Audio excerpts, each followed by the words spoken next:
여러분들 오늘은 모델로 그 설교문 하나를 배워했는데 그게 뭐 저한테서라기보다는 하나의 모델로 줘서 잘못된 점도 있고 그렇긴 한데 설교문 전문은 아니고 오늘 강의를 위해서 조금 추려놨는데 설교문에 대해서 구조를 약간 설명한 다음 그 다음에 이 설교문을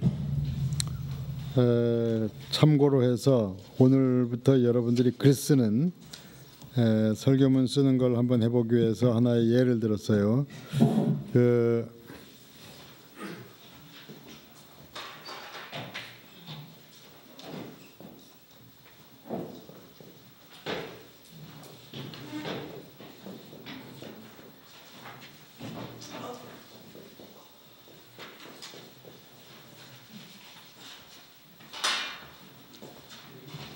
뭐 전체적으로 보면 읽어보면 알겠지만은 이런 식으로 돼 있죠. 1, 2, 3 이 내용이 그렇게 돼 있어요. 표시가 그렇게 되어 있는데 뭐 1회는 서론적인 내용으로서 미래를 어떻게 볼 거냐 하는 내용이 들어 있고 2번에 들어가서 2의 1번은 잘못 썼는데 3의 1이라고 썼는데 2의 1은 2의 1, 2의 2, 2의 3 이렇게 하면서 마가복음을 본문으로 했는데 마가복음 본문은 여기서 다뤘어요. 그래서 성경에서 일반적인 얘기, 본문, 그 다음에 그 결과 어떤 결론을 내렸고 구체적인 결론을 다시 내렸고 그러니까 이제 보면은 이해가 될 텐데 그렇게 해서 쭉 내용을 한번 읽고 그 내용을 분석하고 그 스타일로 여러분들도 쓰도록 할 테니까 여러분들 중에 목소리 괜찮은 사람 한 사람 추천해 보세요. 누구?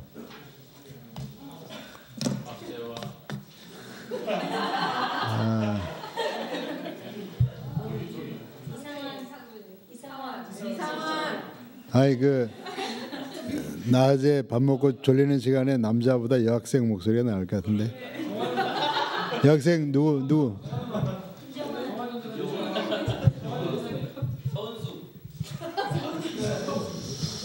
서은숙은 누구예요? 손 들어보세요. 서은숙.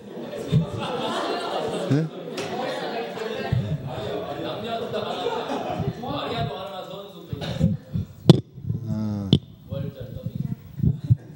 서은숙이 누구예요? 그러니까.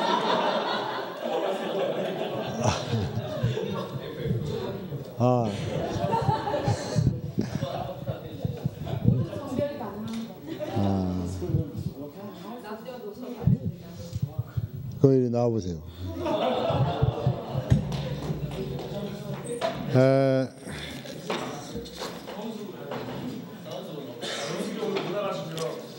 그러면 이 은숙 씨가 1페이지를 읽고 또 한 사람 누구 추천? 그러면 읽고 나서 누굴 추천해주고 가요. 그 뒷페이지 자 이걸 해서 한번 쭉. 권충숙 씨 중.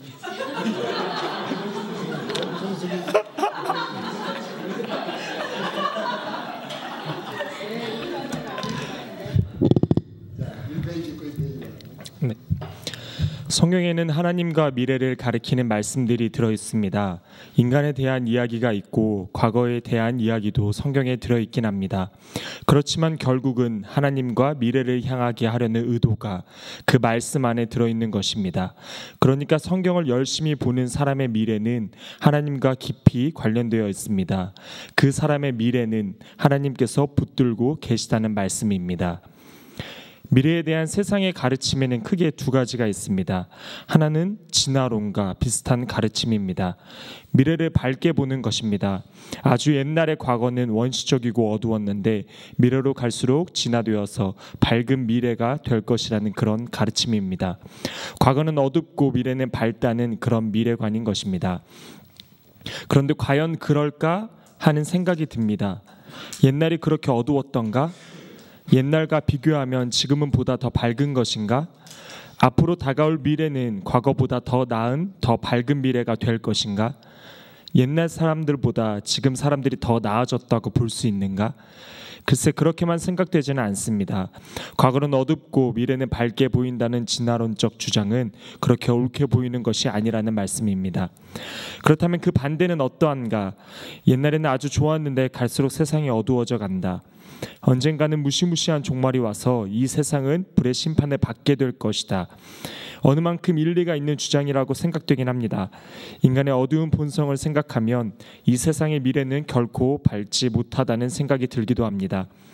그런데 하나님은 살아계시기 때문에 세상을 구원하시려는 하나님을 생각하면 세상의 미래가 결코 절망적인 것은 아닙니다. 인간들만의 세상이라면 이 세상의 미래는 어둡다고 할지 모르지만 하나님은 살아계시기에 이 세상의 미래는 결코 어둡지만은 않다는 말씀입니다. 오늘 아침에 부활하신 예수님께서는 이 세상의 어두움과 사망 권세를 깨뜨리고 부활하셨습니다. 그러니까 인간으로 인해서는 세상의 미래가 어둡겠지만 하나님으로 인해서는 세상의 미래가 결국은 밝은 미래가 될 것이라는 가르침이 성경적인 가르침인 것입니다. 하나님께서는 물이 포도주가 되는 변화를 통하여 이 세상이 새 하늘과 새 땅으로 변화되는 하나님의 미래를 말씀하십니다. 인간과 세상의 흐름을 생각하면 우리 마음은 어둡기만 하지만 우리를 구원하시는 하나님을 생각하면 십자가의 예수님을 다시 살리신 부활의 하나님을 생각하면 이 세상의 미래는 밝다는 것이 성경적인 가르침인 것입니다. 이 세상 마지막 때에 최후의 심판이 있을 것이지만 하나님의 최종 목표는 심판과 형벌이 아닙니다. 하나님의 최종 목표는 만물을 새롭게 하시는 새 창조입니다. 하나님의 새 창조를 구체적으로 보여준 사건이 예수 그리스도의 부활인 것입니다. 성경은 하나님과 미래를 가리키는 책입니다. 하나님께서는 자기 백성을 어떻게 이끌어 오셨는지 그리고 앞으로는 어떻게 이끌어 가실 것인지 옛부터 하나님을 향하여 희망을 품은 사람들은 어떻게 살아왔는지 그것을 보여주는 말씀이 성경 말씀인 것입니다. 하나님의 사람들은 아주 깊고 오래된 어두움 중에 빛에 대한 약속을 들었고 희망을 품게 되었습니다. 그래서 그들은 세상이 가리키는 미래가 아닌 어두움 너머 하나님의 미래를 바라보는 믿음을 가지고 살아왔습니다. 예수님의 어머니 마리아가 성경에 처음 등장할 때 그는 아직 결혼을 안 했는데도 이미 임신한 여인이었습니다. 율법적으로 도덕적으로 아주 어려운 처지에 있었습니다. 그런 마리아가 얼마 후에는 세상에서 가장 존중받는 여인이 되었습니다. 자식을 위해 고생하며 사시다가 고부랑 할머니가 된 볼품없는 어머니가 존경받는 승리하신 어머니가 되십니다. 늙고 초라한 모습 뒤편에 고귀한 희생과 존경이 숨어있는 셈입니다. 신성 모독죄로 고발당하시고 십자가에 죽으신 나사렛 예수가 아버지 하나님의 가장 영화롭게 만든 분이 되셨습니다. 십자가와 희생이 그리스도로 말미암아 온 세상은 하나님을 찬양하는 것입니다. 미래의 승리와 영광을 위해서 현재의 실패와 패배의 과정이 반드시 필요합니다. 그것이 성경적인 복음의 방법이요 하나님의 방법이기도 합니다. 그러니까 하나님의 영광과 미래의 승리에 참여할 사람들에게는 당장의 현실에서 좌절과 패배와 염려와 근심이 주어지기 마련입니다. 나의 힘으로는 어떻게 할 수 없는 믿음의 과제가 주어지는 것입니다.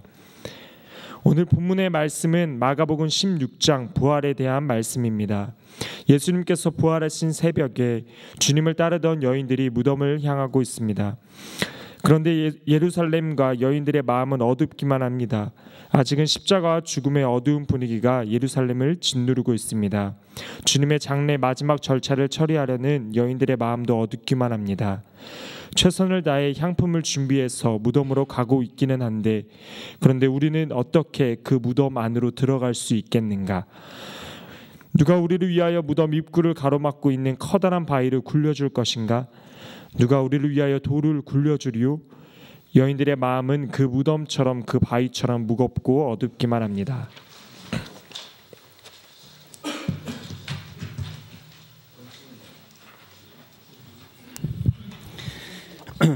마가복음 16장 2절과 3절은 이렇게 전하고 있습니다.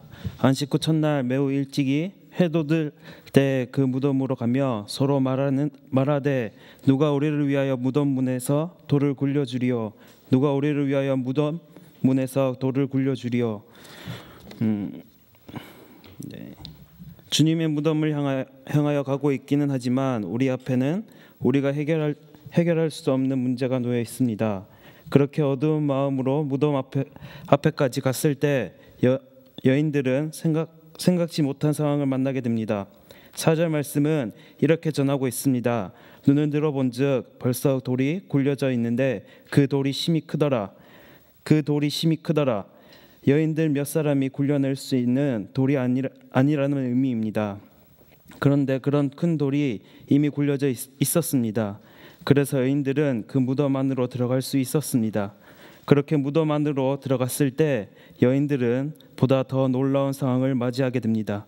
여인들은 주께서 누우셨던 그 자리가 비어 있는 것을 발견하게 될 것이요.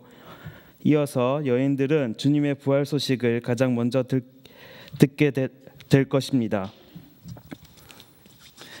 조금 전까지는 그 마음에 염려 근심이 가득했던 여인들입니다. 무덤을 향해 가고는 있지만 우리가 어떻게 무덤 안으로 들어갈 수 있으리요? 주님의 무덤을 가로막고 있는 그 큰 돌을 누가 굴려주리요? 조금 전까지 그리던 여인들이 지금은 부활의 소식을 가장 먼저 들은 자가 되었고, 그리고 부활을 전파하는 최초의 전도자가 된 것입니다. 그러니까 부활의 복음과 전도는 그렇게 시작된 것입니다. 그 여인들은 주님의 부활이 아닌 주님의 장례를 준비하고 있었습니다. 여인들은 무덤을 향했지만 무덤 안으로 들어갈 가능성은 없었습니다. 그런데 여인들은 그들이 할 수 있는 마지막까지 주님을 향하고 있었습니다. 그 모든 것을 상징적으로 알려주는 말씀이 바로 그것입니다. 누가 우리를 위하여 무덤 문으로 돌을 굴려주리요? 그러면서도 그들은 무덤을 향하여 무덤 속에 주님을 향하여 나아가고 있었다는 말씀입니다. 그러니까 그 여인들과 여기에 있는 우리가 상당히 비슷하지 않은가 생각됩니다. 부활절 아침에 부활의 주님을 경배하며 부활의 메시지를 듣고 있기는 합니다. 그런데 부활의 메시지가 나를 위한 메시지가 되기는 어렵습니다. 당장 나를 가로막고 있는 어려운 문제들이 내 마음을 가로막고 있습니다. 적어도 이 문제가 해결되어야 오랫동안 닫혀있던 이 문이 열려야만 앞으로 나아가서 장례식을 하든 향품을 처리하든 할 텐데, 이 커다란 바위가 이 닫힌 문이 더 이상 앞으로 갈 수 없게 만들고 있습니다. 내가 어떻게 이 문제를 해결할 수 있을까? 내가 어떻게 그 큰 바위를 굴려낼 수 있을까? 그런데 여인들이 무덤 가까이 갔을 때, 가까이 가서 눈을 들어 무덤을 바라보았을 때 그 큰 돌은 이미 굴려져 있었습니다. 그러면서 부활의 메시지가 살아 움직이기 시작한 것입니다.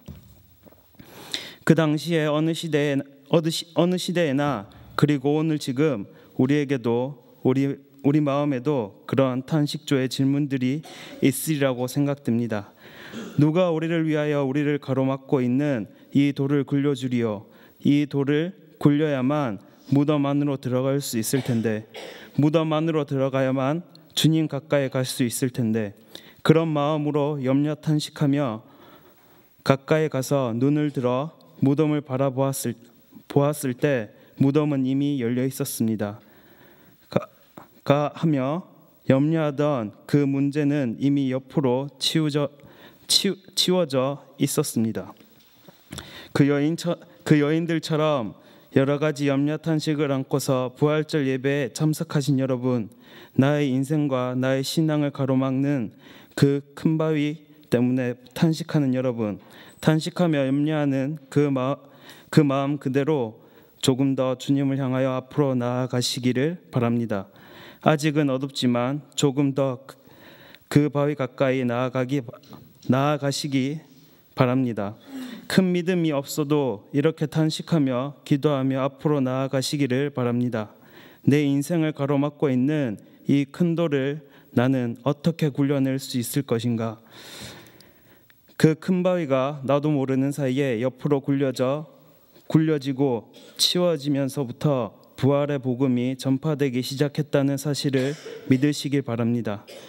그 아침에 여인들의 마음에는 염려 근심이 가득했는데 부활의 사실을 듣고 나서 그들은 놀라움과 기쁨으로 충만한 사람들이 되었습니다. 부활 신앙을 최초로 받아들였고 전파한 사람들로 온 세상에 알려지고 있는 것입니다.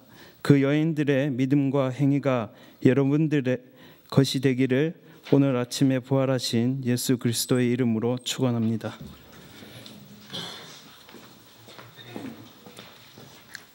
그러니까 내용을 한번 쭉 분석적으로 좀 간단히 보도록 하죠. 그래서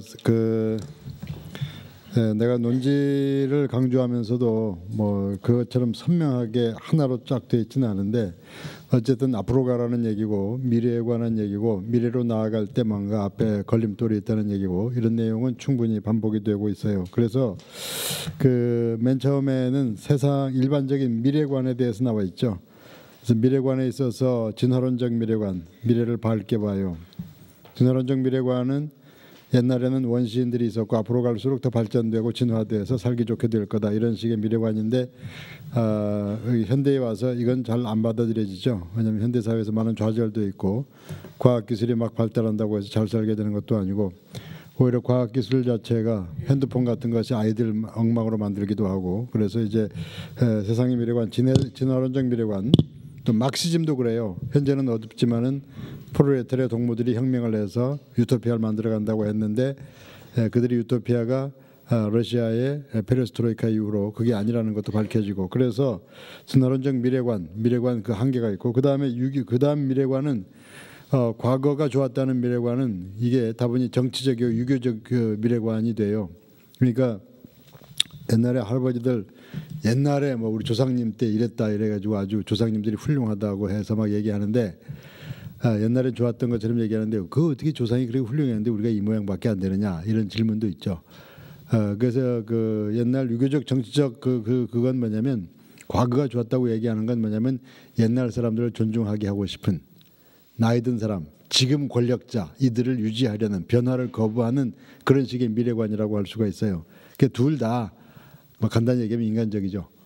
근데 이제 하나님께서는 인간으로 인한 어둡지만 하나님으로 인한 밝다 이런 것이 이제 전반부의 잠정적 결론이라서 그러니까 어둡더라도 앞으로 가라는 뭐 그런 얘기가 되겠고 2번으로 가서 1번 2-1은 성경의 일반적인 예를 얘기했고 2-2로 가서는 오늘 마가복음 본문을 가지고 얘기를 했고 그 다음에 2-1과 2-2의 결과로서 나온 어떤 결론적인 내용을 2-3에서 얘기했고 그걸 총체적으로 3에 가서는 결론을 지었어요. 그래서 앞으로 가라 이런 얘기죠. 어렵더라도 앞으로 가라 이런 얘기를 그러니까 누가 돌을 굴려주려 하면서 못 갈 것 같지만 앞으로 가면 된다는 식으로 이제 설교를 쭉 끌고 간 거죠. 그래서 여러분들도 이제 이 틀을 가지고 그러니까 이건 하나의 예를 제시한 건데 이 틀을 가지고서 논지를 하나 정해요. 논지라는 것은 주어 플러스 수어식으로 해서 주장을 해요. 뭐 해라 아니면 뭐 무엇이 어떻다 주장을 하고 그렇게 하는데 꼭 이렇게 2를 셋으로 안 나눠도 좋고 크게 1, 2, 3으로만 나눠도 좋은데 적어도 1, 2, 3 세 개는 크게 나눠요. 첫째는 그냥 서론식으로 일반적인 주제를 가지고 들어가고 두 번째는 반드시 본문 성경 텍스트를 통과하고 성경 텍스트와의 관계 속에서 그 주장을 공고히 하고 그 결과 나온 그걸 다시 한번 재반복하고 그래서 1, 2, 3에서 논지를 반복하는 건 꼭 하시길 바랍니다. 아주 동일한 문장이 아닐지라도 거의 비슷하게 그 문장을 반복하는 걸 해야 되고 그래서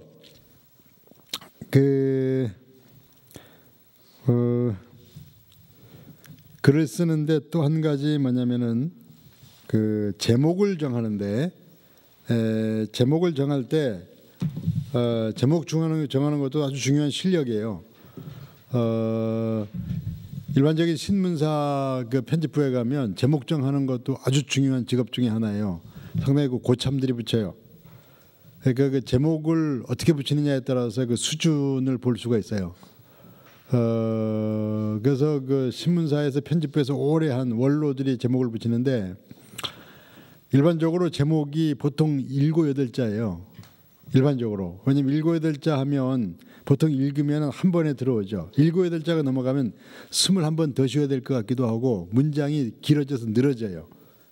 뭐 그건 꼭 구애받지 않아도 좋지만 너무 짧으면은 내용을 충실히 반영을 할 수 없고, 그러니까 글의 내용을 충실히 반영하면서 제목이 되고 그 입에서 쉽게 굴러가고 그러면서도 한 문장이고 뭐 이런 범위 안에서 제목을 정하는 것도 중요한 실력이에요. 그러니까 그 제목을 잘못 정하면 딱 봐서 아, 이 사람은 이 수준이구나 이렇게 해버려요, 아는 사람들은. 그러니까 이제 가능하면 그 안에 있는 걸 상징적으로 내보여 줄 수 있는, 여기서도 누가 돌을 굴려주리요 하는 건 뭐냐면 앞으로 나갈 수 없다는 얘기, 그러면서 또 가야 될 것 같다는 뭐 그런 식의 그 상징적인 얘기이기 때문에 본문에서 꺼낼 수 있으면 좋고, 누가 돌을 굴려주리요 9자죠. 그러니까 보통 이제 7, 8, 9 이렇게 그 정도 하는데 넘어갈 수도 있어요. 뭐 이름이 길면 뭐 그럴 수도 있겠죠. 그렇지만 이제 그 가능하면은 8자 내외에서 뭐 6자에서 9자, 그 너무 짧아도 그렇고, 짧아서 확실히 할 수 있는 거 있지만 대략 7, 8 글자 수에 그 정도 제목 한번 붙여보는 연습하고, 서론 본론 결론에 분명히 그 논지가 반복되게 하고, 그리고 두 번째 본론에서는 본문 텍스트를 통과하는데 주석은 뭐 아주 그 깊이 있는 주석은 안 해도 좋지만 충실하게 주석을 해서 하는데, 그렇게 해서 서론과 본론 마지막 그리고 결론에서도 그 논지를 하면서 어떤 권면이나 이런 식으로 가야 되겠죠. 그래서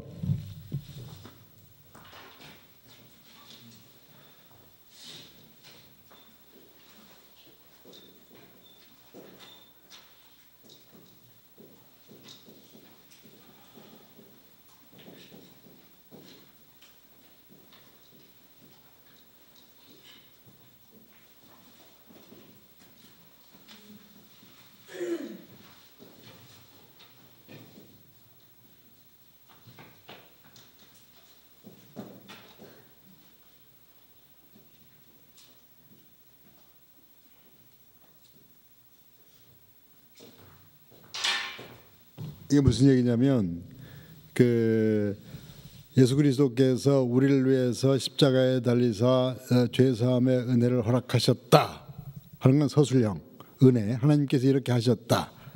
그러니까 우리도 이렇게 하자 내지는 하라, 이거는 청유형, 명령형. 그러니까 하나님께서 이렇게 하셨다 하는 건 은혜로, 은혜 우리가 받은 거죠. 그 결과 우리가 그에 응답하는 레스폰스 하는 거는 우리가 해야 되는 거. 그러니까 성경은 계속해서 예수 그리스도를 통해서 하나님께서 하신 일을 이 인디커티브 서술형으로 제시하고 있죠, 은혜의 내용을. 그러니까 서술형도 있고 그것이 있으면 그 다음에 명령 청유가 나와야 되겠죠. 임페라티브가 나와야 돼요. 그러니까 임페라티브가 먼저 나오면 인간적인 권면이 되죠. 그런데 하나님께서 하신 걸 먼저 얘기하면은 그 은혜, 그레이스에 대한 레스폰스가 돼요. 그 반드시 저기 앞서가야 되죠. 근데 지금 이 1, 2, 3 할 때 본문에서는 하나님께서 우리를 위해서 하신 일을 주로 얘기해야 되기 때문에 논지도 약간 이 서술형 쪽으로 갈 가능성이 많고, 근데 마지막에는 반드시 임페라티브로, 그러니까 이렇게 해라, 이렇게 합시다, 이런 식으로 가야 되겠죠. 그래서 요걸 섞어서 1, 2, 3에서 어떤 주제든 어떤 메시지든 하나를 정해서 그 메시지를 가지고 성경 본문에서, 예를 들면 사랑하라 하면은 뭐 고린도전서 13장을 선택하든 뭘 하든 간에 이런 구조로 맞춰서 쭉 가면 되고, 그리고 정 어렵게 생각되면 지금 내가 드린 자료를 말만 바꾸어서 구조를 쫙 맞춰서 제목을 좀 바꾸어서 써도 좋아요. 그래서 그걸 해서 다음 시간까지 제출해요. 요거 조금 발전시켜서 중간고사로 할 테니까, 분량은 이거는 한 4페이지 분량이에요. 10으로 해서 글자 크기 10으로 해서 4페이지가 좀 넘는데 일부러 종이 전략하려고 작게 한 거고, 그러니까 여러분들은 글자 크기 10으로 하고 뭐 행간은 알아서 정해서 대략 그냥 2페이지 정도로 해서 글을 만들어서 제출을 하세요. 제목까지 붙이고. 그래서 그 종합적으로 채점을 할 텐데 질문해 보세요. 이제 다음 시간까지네요.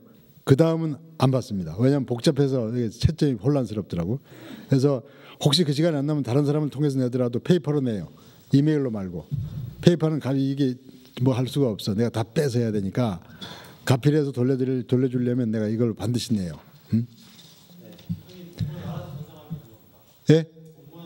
예. 본문 알아서 하고 그 다음에 거기에서 중심 메시지 사상 정하고 이렇게 쭉 하면 돼요. 제목 정하고.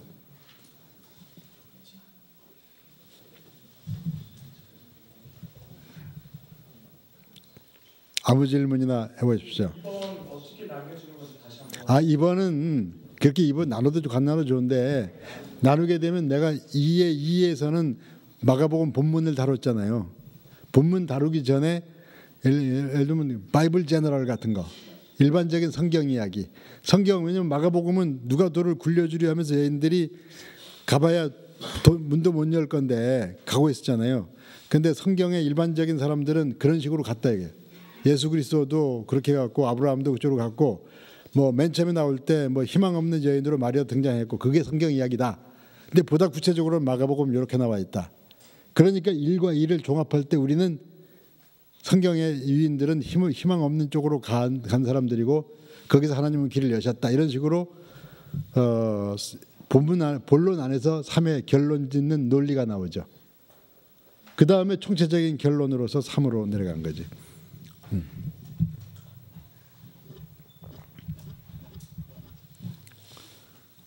아무 얘기나 이렇게 질문하면 내가 좀 무식하게 보이지 않을까 하는 질문을 해보세요. 수사법을 청유형으로 꼭 해야 된다는 법은 없는 거죠? 그러니까 마지막에는 설교 마지막에는 성도들에게 뭔가 권유하고 이런 걸로 끝나잖아요. 일반적으로. 그게 그 보통의 설교 흐름인데 어떻게 보면 또 진부할 수도 있지 않습니까? 그러면 이제 서술형으로만 딱 해서 아니면 서리형으로 그냥 의문을 던지는 것으로 끝나는 설교도 가능하지 않을까요? 가능은 하겠죠. 근데 그 상당히 그게 그 본문 내용이 충실해서 의문만 던져도 저절로 청유까지 가는 뭐 그런 거라 해야 되겠죠. 그죠? 그건 상당히 그 고단수인 경우 그럴 가능할 거고.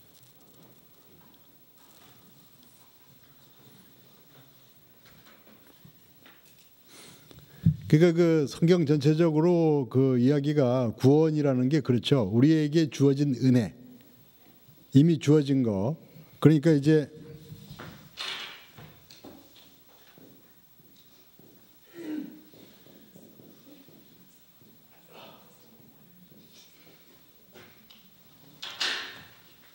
독일어로 가베 아우프가베 하면 가베는 주어진 선물이고 주어진 것에 의해서 나에게 어떤 내가 해야 될 사명이 느껴지는 것은 아프가베예요.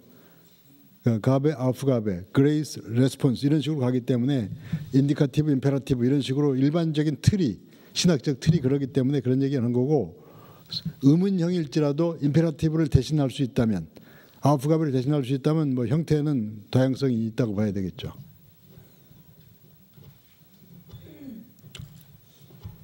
이 본문 설명하고 예.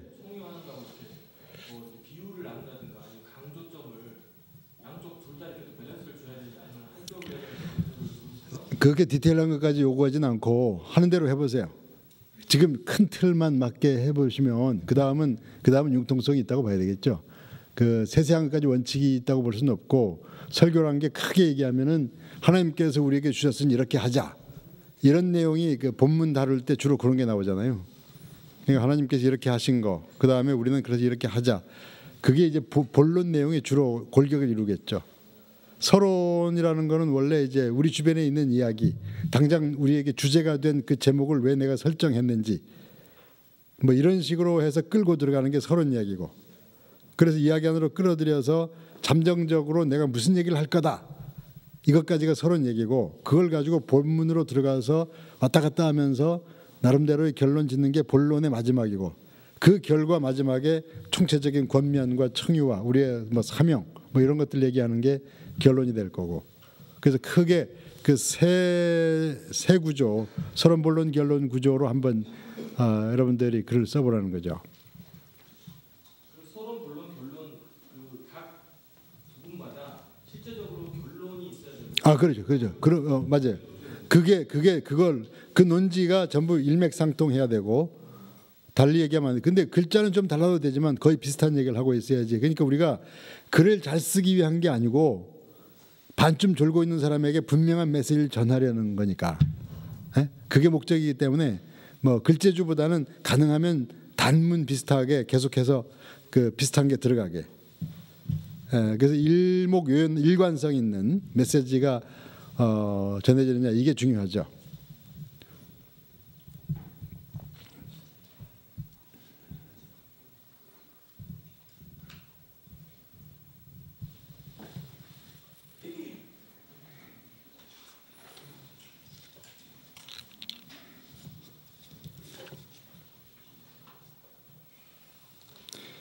어쨌든 좀 어렵게 생각되면 거의 이걸 그대로 모방해서 요약해서 내도 좋아요. 어차피 뭐 창조는 모방부터 시작하는 거니까. 근데 그거는 정말로 잘 모를 것 같은 사람이 하는 거고. 그래서 이거를 이제 이걸 많이 모방하려면 어떻게 하냐면 이 여기에서 단락마다 문장 하나씩 지워요. 없어도 될 것 같은 거.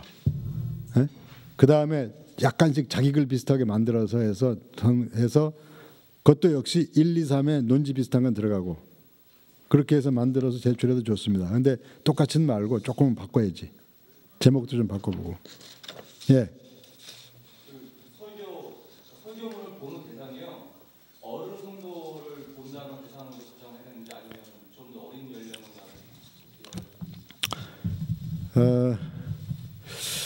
그냥 그래서 다른 선택이라든가 방향을 그냥 뭐 이렇게 보통 사람이라고 생각합시다. 그러니까 이제 대단한 학식이 없어도 중고등학교 정도 나와서 그냥 교회 나와 있는 일반적인. 근데 이제 보통 들어보면은 중3, 고1 때가 문법 실력이 제일 좋아서 그렇다 그러는데 어쨌든 어른 성도라고 생각하고 그렇게 수준 높게 잡을 필요는 없겠고.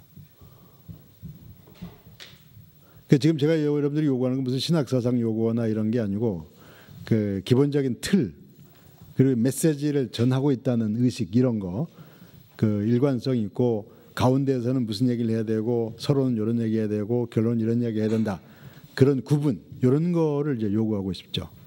그 제목도 한번 붙여보고 잘하든 못하든 뭐 시도를 해보고.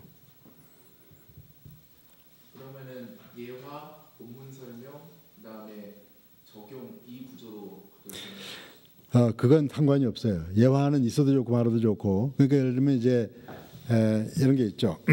좀 무식하게 얘기해서 제목이 밥줘라고 해봐요. 밥줘. 그래서 맨 들어가서 그 도입 부분에서는 뭐 저기 아침도 별로 안 먹고 점심도 그랬는데 이제 밥줘. 그 다음에 그 본론에 가서 그 증거를 대야 될 거 아니에요.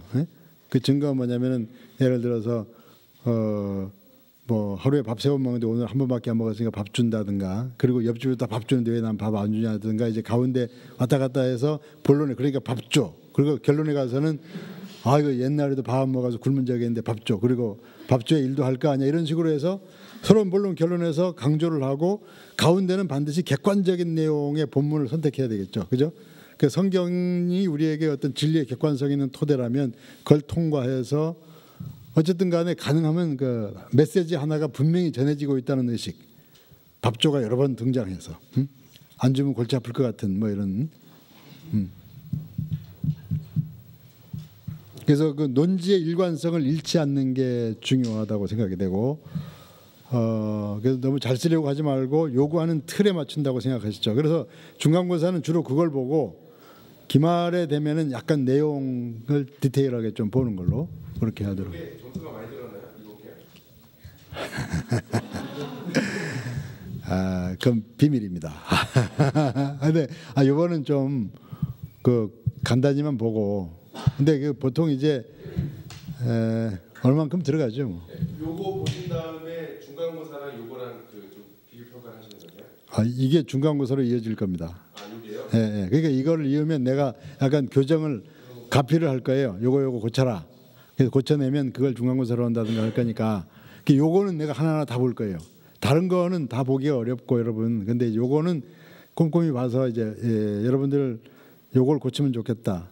그리고 요거 이런 걸 약간 써서 돌려줄 겁니다. 돌려준 다음에 다시 받을 거고 그렇게 할 거예요.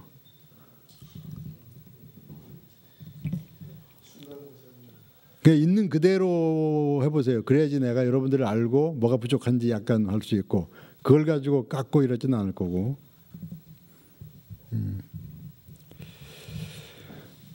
그래서 아마 여러분들이 가지고 있는 약점을 한두 가지만 고쳐도 그 이후에 살아가는 데 상당히 중요한, 또 여러분들이 어차피 가르치고 설교하고 살아갈 사람들이니까 자기 약점을 제대로 지적해 줄 기회도 없고 고칠 기회도 없어요.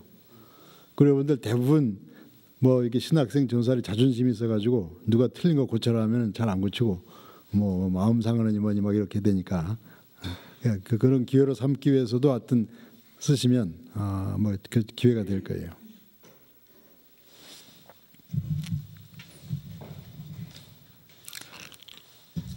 이거는 그렇게 논지를 정확히 다 제대로 돼 있지는 않아요. 미래관 얘기했고 앞으로 가라 이런 얘기를 충실히 돼 있지는 않은데 내가 하나의 모델로 설교문을 좀 이렇게 줄여서 가져온 거기 때문에 요거 할 때 논지의 일과성 같은 건 여러분들이 다시 봐야 돼요.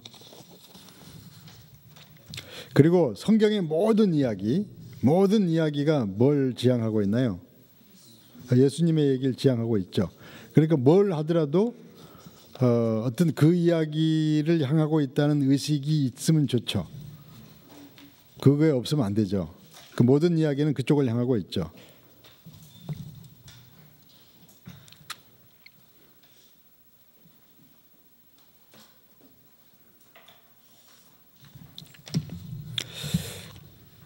참고로 그 기독교인들이 그러니까 세상에 그 부활에 대한 증거로 남겨진 게 구체적인 증거로 남겨진 게 두 가지인데 그게 뭐죠? 빈무덤하고 빈무덤하고 예? 뭐요? 수위가 있나요? 아니 증거에 남겨진 거로 하면 빈무덤하고 여러분들이에요. 이게 뭐냐면 교회라 이거지, 교회. 그렇지 않고는 이렇게 땅 끝까지 교회가 남아 있을 수 없다 이런 얘기. 그러니까 빈무덤 부활의 증거는 여러분들이고 또 빈무덤이고 어떻게 보면 하나도 증거가 아니에요.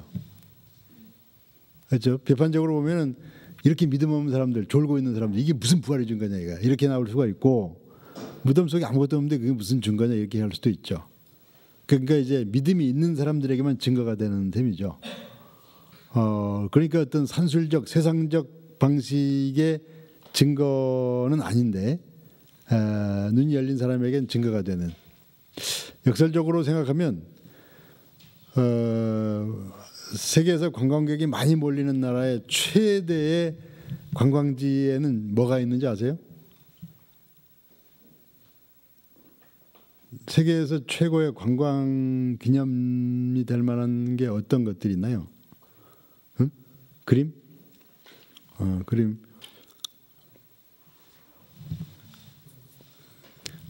피라미드 같은 게 뭐예요? 그게 무덤. 죽음의 문화 아니에요? 그 죽음 이후에 뭐 잘 모르고 어찌를 모르는 사람들이 거대한 무덤을 만들어놨잖아요. 그렇잖아요. 중국에도 엄청난 그 유적이 진시황 무덤 같은 거 전부 그 죽음과 관련돼 있죠. 네? 죽음에 대해서 잘 모르는 사람들은 엄청난 죽음과 무덤을 만들어놨는데 기독교의 무덤은 빈 무덤밖에 없다는 거 상당히 상징적이죠. 기독교 죽음은 없다, 무덤은 없다 이런 식의 얘기가 돼요. 상당히 역설적이에요. 그래서 그 우상숭배 하나님 없는 자들의 최고의 유적은 최대의 무덤 이런 거죠. 그런 것도 상당히 그 역설적인 얘기가 될 거고, 그러니까 이제 그 죽음 자체가 우리를 위협하고 최고의 사건인 듯하나 사실은 죽음은 없다 이런 얘기죠.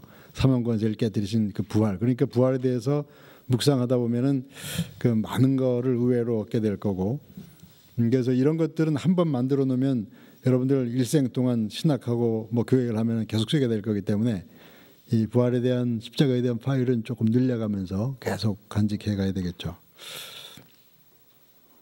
아무에게나 쉽게 뭐 다른 얘기도 좋고 질문이나 뭐 이거 돼요. 근데 이름이 충숙이에요? 충만이야. 제목자는 괜찮습니다. 예. 여기 지금 질문형으로 잡으셨는데 예. 이게 꼭 어떤 형태가 정해져 그거 그렇지는 않죠. 형태가 정해졌다고 볼 수는 없고 대략 아까 이제 그 한 번에 혀에 돌면서 싹 들어오게끔 이게 하나 둘 셋 이게 9자죠. 그러니까 9자인데 보통 8자 내외 7, 8, 9 정도에서 하고 주어가 있고 수어가 있는 형태로 뭐 단어 하나로 하진 말고 단어 하나는 전하기가 충분치 않으니까 그래서 그 정도로 하고 본문 내용을 충실히 전해줄 수 있고 사람들의 뇌리에 이렇게 쉽게 박힐 수 있으면 그 정도죠 뭐. 가능하면 설교기 때문에 성경적인 내용을 시사할 수 있으면 좋겠고.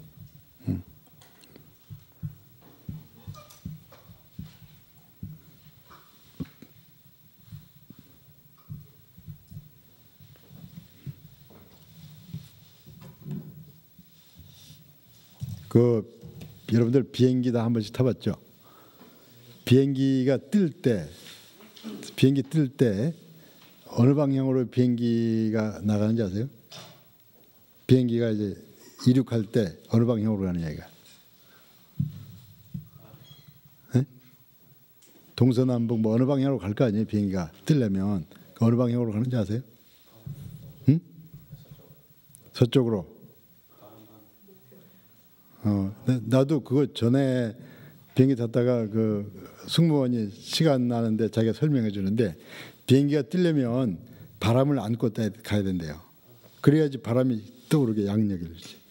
그러니까 어쨌든 그런 것도 무덤을 향해 나아가라. 바람은 우리를 못 가게 저항하는 건데 그걸 향해 가야 뜬다는 얘기인데 여러분들도 어려운 일을 해야 이름이 뜬다는. 하여튼 그 여러 가지 그 비슷한 웃음의 의미가 뭐요? 그러니까 어쨌든 간에 이런 내용과 관련해서 아이디어를 발휘해서 간단히 만들어 보면 나중에 그 부활에 관한 설교를 살만 붙이면 되게끔 한번 시도를 해봐야죠. 그래서 가능하면은 괜찮으면 중간고사도 만들고 그걸 또 확장하든가 살 붙여서 기말고사까지 완성해보는 내용이 괜찮으면 그런 쪽으로 가보도록 하죠. 뭐. 제가 갑자기 궁금한 게 있는데 예. 이거는 설교 때 주일 뭐 이런 설교 때 공예배 때 하는 설교잖아요. 예. 이거 외에 장례 예배라든지 뭐 신방 예배 이런 식으로 되는 건가? 뭐 그건 그 신방 예배 뭐 그건 자유겠지만 제가 여러분들에게 전하는 거는 그 글쓰기나 설교에 있어서 가장 교과서적인 어떤 틀을 제시하는 거고 그때는 조금씩 변형이 필요하겠죠. 장례예배는 만약 필요하면 장례예배 내가 집에 파일 해둔 거를 좀 하나씩 가져와서 얘기할 수 있는데 결혼 거라든가 왜냐하면 5분 10분 짧은 거 근데 그건 집에 가서 찾아보고 얘기하죠. 근데 뭐 어쨌든 기본적으로는 그 메시지가 있어야 될 거 아니에요. 메시지가 하나의 중심 사상이 있어야 된다는 건 분명하고 메시지를 선명하게 알게 해라. 그리고 어쨌든 간에 모든 성경의 그 성경 본문을 통과하든 성경 본문을 얘기하든 그것과 관련해서 주어져야 될 것이고 그 정도. 그리고 모든 이야기가 성경 속에 그 그리스도의 복음과 관련된 그게 십자가를 강조하든 부활을 강조하든 뭐 그런 연관 그건 있어야 되는 거니까 가장 교과서적인 골격을 제가 제시하는 셈이죠. 지금은 죄송한데 저희 글 쓰고 설교하는 데에서 지금 배운 시간인데 혹시 죄송한데 그럼 듣는 입장에서는 저희 사역자 입장에서 설교를 많이 듣잖아요. 그럼 저희 듣는 입장은 어떤 마음으로 들어야 되는지 그걸 계속 분석하면서 들어야 되는지 아니면 믿음으로 들어야 되겠죠. 그러니까 그건 각자가 자기 숙제지 뭐. 그러니까 이제 막 어려운 문제가 있으면 문제 해결을 위해서 드려야 되겠고, 심리 상태 글쎄, 그러니까 그거 아니에요? 뭐 발전하려면 어느 태도를 가져야 될지. 글쎄 저도 젊었을 때는 약간 분석적으로 들으려고 했었는데 저 같은 경우는 어떤 설교를 제일 열심히 듣냐면 설교 잘 못하고 성경도 잘 모르고 준비도 잘 안 해온 설교를 열심히 들어요. 이게 좀 역설적인데 지나가다가 시골에 어느 교회 들어갈 때 그런 설교 열심히 들어요. 왜냐하면 그런 설교는 하나님께서 그런 도구를 통해 나에게 주시는 말씀처럼 들려거든. 워낙 잘하고 아주 유창한 건 자기 얘기하는 것 같아요. 근데 생각지 않게 막 뭐 이렇게 준비도 하고 온 사람한테 잘 들어요. 이 순간의 메시지가 뭘까? 그거는 그가 의도하지 않은 하나님과 나 사이에 이런 관계일 테니까 그건 좀 대답은 충분치 않은데 그 어떤 메시지에도 충분히 뭐가 있을 거라고 기대하는 사람에게 뭔가 들려오겠죠. 여러분들 그 말 잘하는 사람한테는 진실을 덜 기대하잖아요. 영화에 나와서 저기 뭐 무드 탁 잡아놓고 와인 따르고 장미 쫙 하면서 사랑 고백하는 거 그거 대부분 사기꾼이잖아. 그렇잖아요. 그런 건 가면 안 되는 거예요. 그게. 예? 근데 이제 뭐 결혼기념일도 잊어먹고 막 바보처럼 구는 그런 녀석들이 진짜 괜찮은 남자들이죠, 그죠? 그런 거 아니에요, 사실은. 그런 거 막 머리 쓰는 사랑은 사랑이 아니지. 틀린 얘기예요? 여기까지만 해요, 그거.